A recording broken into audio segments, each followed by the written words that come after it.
I'm not going to talk to you about Charlie Kirk. Clearly, many people loved him and his message, and clearly, many people despised him and his message.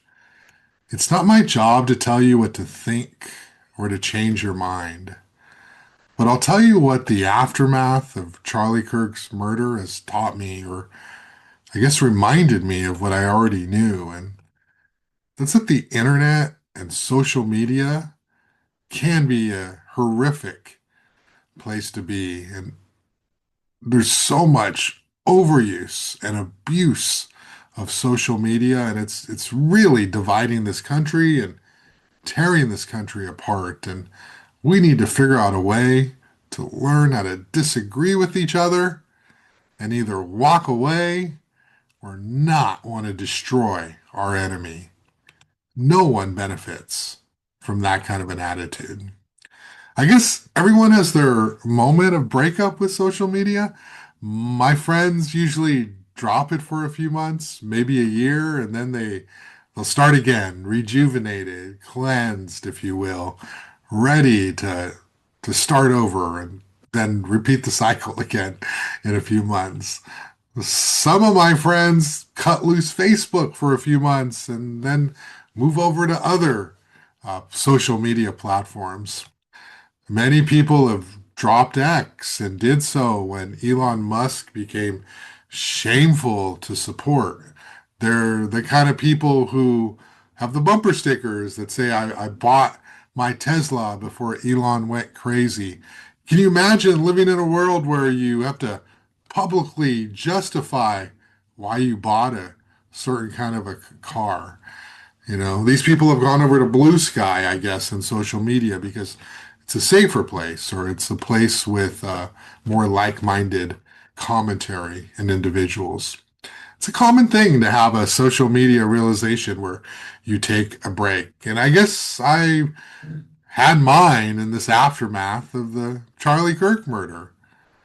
I made the mistake of clicking on the X video that a friend of mine sent to me that showed the actual shooting and aftermath and all of its gore. Don't watch it. It was a mistake for me to open it. I don't recommend it. You know, I've seen dead bodies before. I've seen them in Isla Vista at the David Adias car rampage on Sabado Tarde, and that was 25 years ago, but I remember that scene vividly. And I worked in San Jose for a number of years, and I covered homicides and murders, and I saw dead bodies in parkways and in the streets, covering various things. So I've seen that before, but this situation, this aftermath, social media just exploded with a variety of conspiracy theories about who really killed Charlie Kirk. Worse, the attacks came in against one another, challenging just specific things, points of view, perspectives, people who you disagree with, just attacking them and saying, no, this person doesn't deserve this, or, these are the things he said, or the other side, oh, you should ignore all of the words that he said because you just didn't understand him in the right context. All of this just raging at each other and both sides. And it's not just one side here, it's all the sides here just attacking and not really understanding or taking the time to understand the perspectives of people you don't agree with. Somehow, many in our culture have gotten accustomed to talking at you instead of to you. Okay, maybe they think they're brave when they turn to their keyboards to bang out some long scribe where they know all the answers and everyone else is just flat out wrong. Many of these beliefs are laced in a variety of conspiracy theories, okay? Alex Jones may be a pariah now, but his conspiracy theory mindset has somehow been mainstreamed. Believe me, I love my iPhone. I'm on it frequently throughout the day. I love to read and I love music. I love listening to music on my phone. And I love to post pictures. of my kids. I wish we could get back to a time when we used social media to support one another, okay? Support ourselves, each other, our friends. Be kind to one another instead of yelling at people who disagree with us on the internet, okay? Believe me, I love the internet and social media, and there's so much good that comes from this technology. But one downside is that everyone now is a platform, and that platform can be abused. And people then use their individual platform to attack other people, to bring them down. Okay. No change is happening when you download your biggest words and show how incredible your vocabulary is by a rant on Facebook telling the other side how wrong or ignorant or clueless they are. Okay, that's not really brave. It's kind of a risk-free assault on someone else in digital space. What's worse is when we lose our online friendships because someone we know says something we disagree with.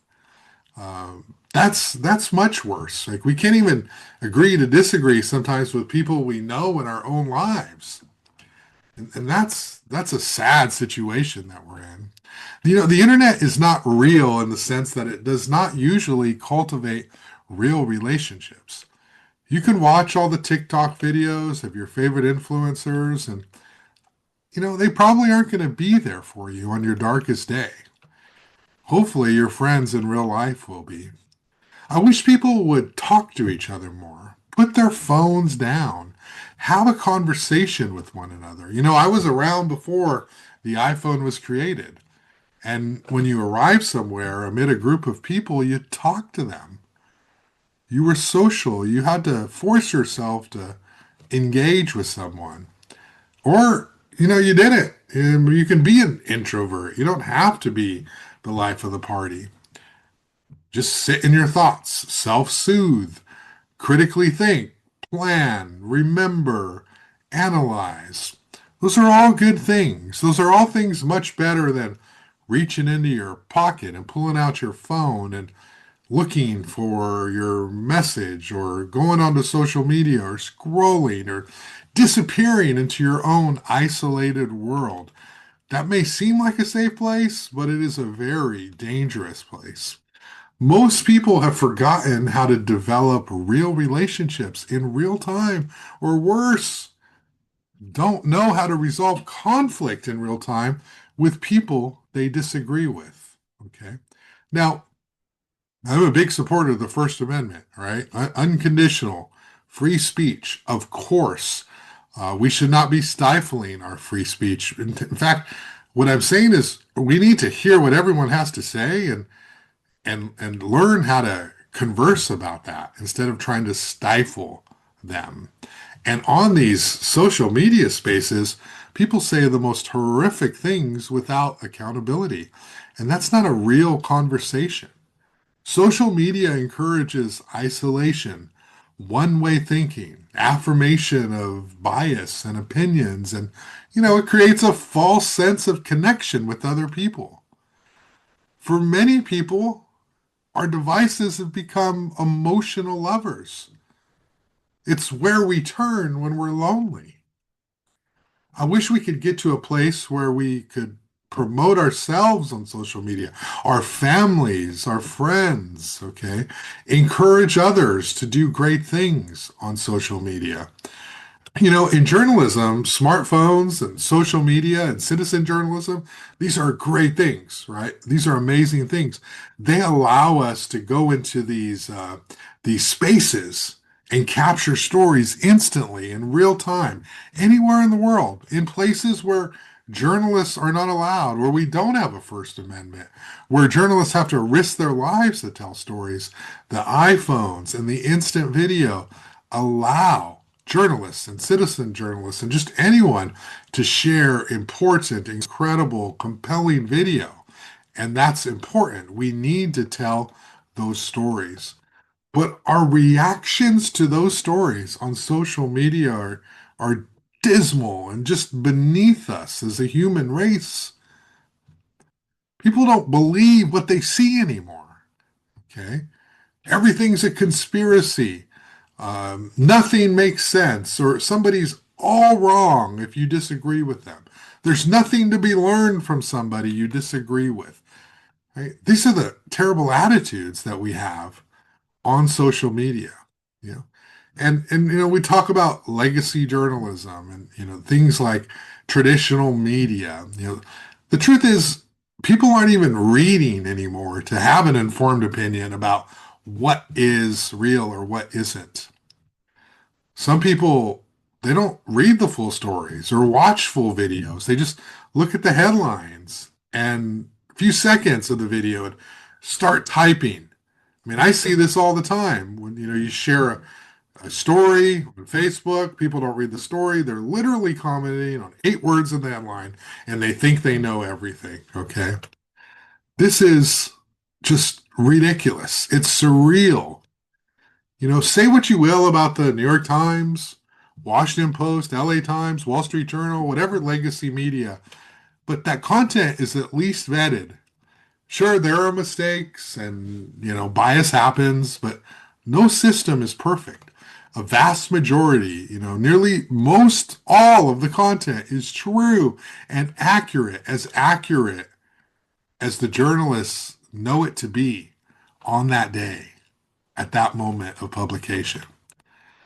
Online social media content is mostly not vetted. What becomes truth, right? It's just repeated over and over on the algorithms. They push it to you over and over again, and your worldview becomes narrow because it's just the things that you want to see be repeated and shouted back at you. And these things just further, sharpen your worldview. You've heard it all before. You know how this works, yet we're still sort of part of it. We embrace it, okay? My wish is that people stop fighting on social media, stop yelling, stop hating, get to know people in real life.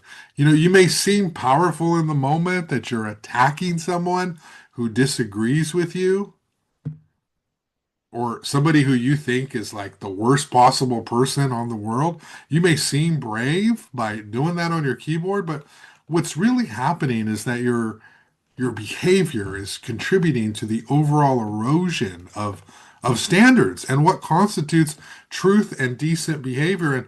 And believe me, this is not just Republicans or liberals or Democrats. It's everybody attacking everybody all the time. Everybody is complicit in this behavior. Okay.